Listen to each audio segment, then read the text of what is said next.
this is a story of capacity building. And that story also sort of points the way to how to fight this story.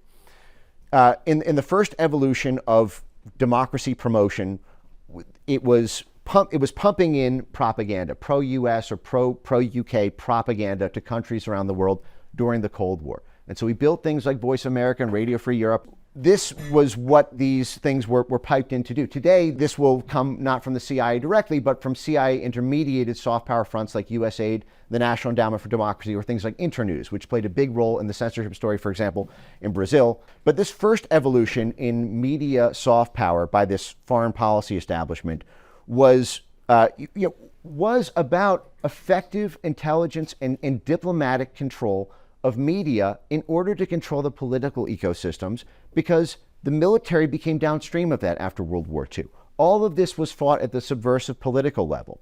And these were, this is not like a giant conspiracy. This is Frank Wisner, the godfather of the CIA, as he bragged about his own, quote, Wisner's Wurlitzer, a worldwide network of thousands of foreign media outlets on 6 continents, including some here in the US, which they got in trouble for in the 1970s.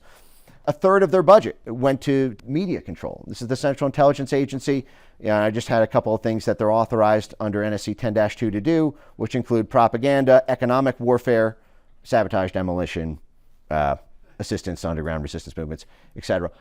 This concept of capacity building is very important, because what you see in country by country is a building up of a capacity in order to do this censorship work. You see these university centers pop up. You have a white shoe university that's been in the country for 200, 300 years, and all of a sudden they've got a new lab in their communications department, or in their advanced physics department, or in their computational data science department. What I'm trying to describe here with the role of the US and UK governments is the creation of a capacity very deliberately to do this, understanding a little bit about the relationship between these 3 categories of foreign policy establishments who do this. Why do you see the military in this? Why do you see intelligence in this? Why do you keep seeing the State Department and the UK Foreign Office and all of this? Well, it's because they have this license under national interest, which is a broader mandate than national security. The Department of Defense and the UK Ministry of Defense operate on a sort of national security. Do you threaten us, or do you think we threaten you, or can we create some pretext to say that you're threatening us? Okay, now we can launch into action. But the State Department and the UK Foreign Office, it's parallel, have a broader mandate, which is national interest. Even if no one's threatening us, we can still overthrow their government. We can still build up a political resistance group. We can still bribe the endogenous news organizations to censor stories and things like that, because we are doing dirty deeds abroad, but for the benefit. It's a mean, nasty world out there. If we don't do it, then somebody else will. But the DoD does hearts and minds work under the Psychological Operations Branch, and NATO began to do this right after Crimea. This was. So Sweden has something, for example, called the Sweden Psychological Defense Agency. And you will often see this referred to as psychological inoculation or psychological resilience, and then they'll just call it resilience because they don't want to sound like they're psyching with you. But this is DoD work. This is hearts and minds work. This is information shaping work that DoD does. This is why you're going to see things like the 77th Brigade, in the UK, and why you're going to see things like, like military funding and DARPA grants to all these censorship industry participants in the US. On the State Department and USAID side, you have the capacity building of a network. The capacity means running money and resources into a network so that those assets can be instrumentalized for a purpose. In this case, the purpose being censorship.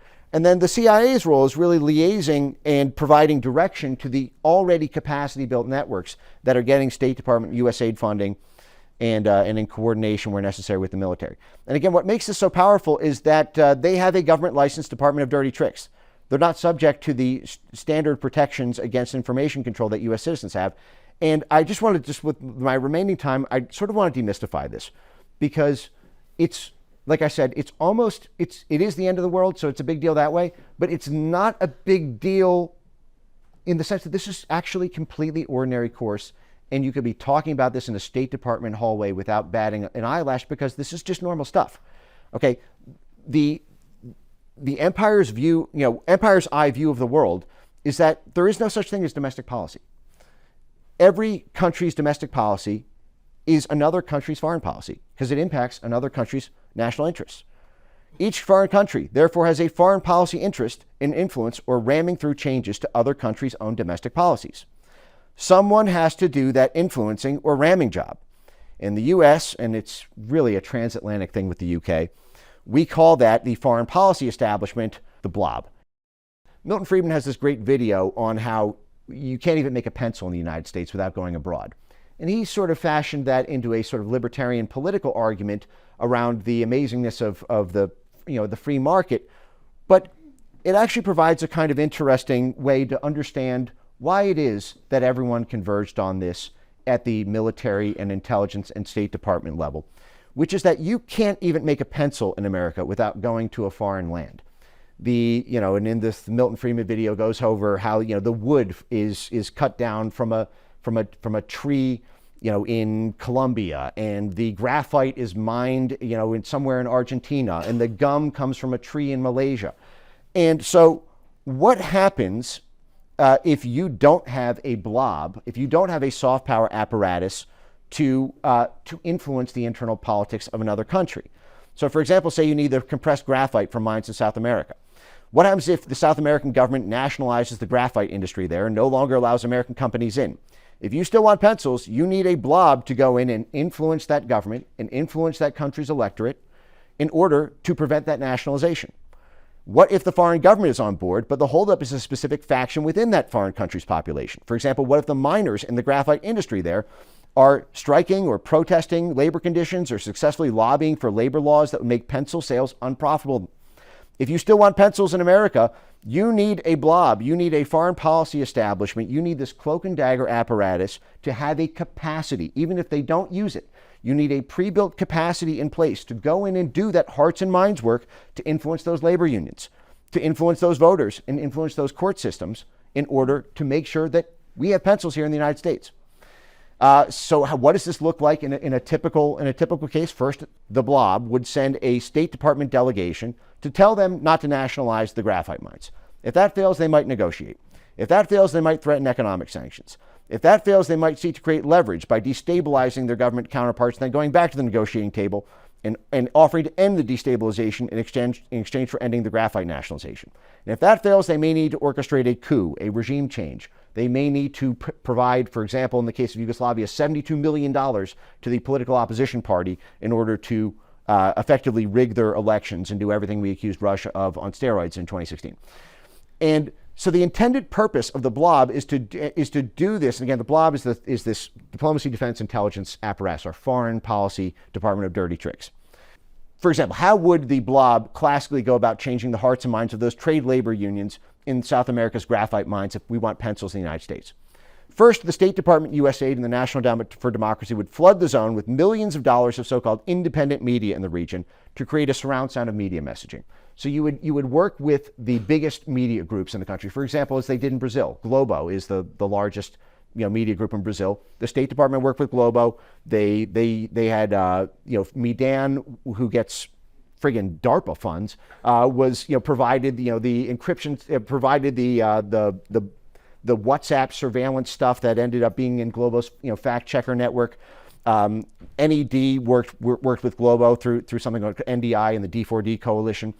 But they would flood the zone in the same way they did with that $5 billion in Ukraine. You would see a flood of media organizations, both legacy media organizations where you'd have that back channel, and then new pop-up news organizations, independent media organizations that would all create that surround sound.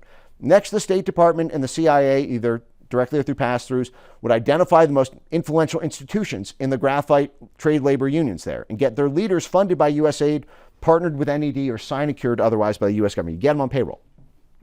At the same time, the State Department would fund grantees to create a swarm of new institutions in the trade labor union cause in the region, getting a critical mass of local workers on U.S. payroll.